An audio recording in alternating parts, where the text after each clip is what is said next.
Bangabandhu এভিনিউয়ে ২১ August grenade হামলার ঘটনায় হত্যা ও বিস্ফোরক দ্রব্য আইনের মামলায় আসামিদের ডেথ রেফারেন্স আপিল ও জেল আপিলের ওপরে হাইকোর্টের রায় আগামীকাল জানা যেতে পারে। আজ সুপ্রিম কোর্টের ওয়েবসাইটে দেখা যায় বিচারপতি এ.কে.এম. আসাদুজ্জামান ও বিচারপতি সৈয়দ এনায়েত হোসেনের সমন্বয়ে গঠিত হাইকোর্ট বেঞ্চে রবিবারের কার্যতালিকায় রায়ের জন্য রয়েছে।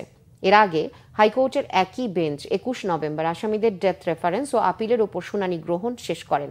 সেদিন আদালত মামলা দুটি রায়ের জন্য অপেক্ষমান রাখেন। রাজধানীর বঙ্গবন্ধু এভিনিউয়ে ২০০৪ সালের ২১ আগস্ট গ্রেনেড হামলার ঘটনা ঘটে। এ ঘটনা করা মামলায় ২০১৮ সালের ১০ অক্টোবর ঢাকা দ্রুত বিচার ট্রাইব্যুনাল ১ রায় দেন। রায়ে সাবেক স্বরাষ্ট্র প্রতিমন্ত্রী লুৎফুজ্জামান বাবর ও সাবেক শিক্ষা উপমন্ত্রী আব্দুস সালাম পিন্টু সহ ১৯ জনের মৃত্যুদণ্ড দেয়া হয়। এছাড়া বিএনপির ভারপ্রাপ্ত চেয়ারম্যান তারেক রহমান সহ ১৯ জনের যাবজ্জীবন ও ১১ জনের বিভিন্ন মেয়াদে কারাদণ্ড ও অর্থদণ্ডের আদেশ দেন বিচারিক আদালত। ২১ আগস্ট গ্রেনেড হামলার মামলা ডেথ রেফারেন্স আসামিদের আপিল ও জেল আপিলের ওপরে হাইকোর্টে গত ৩১ অক্টোবর শুনানি শুরু হয়।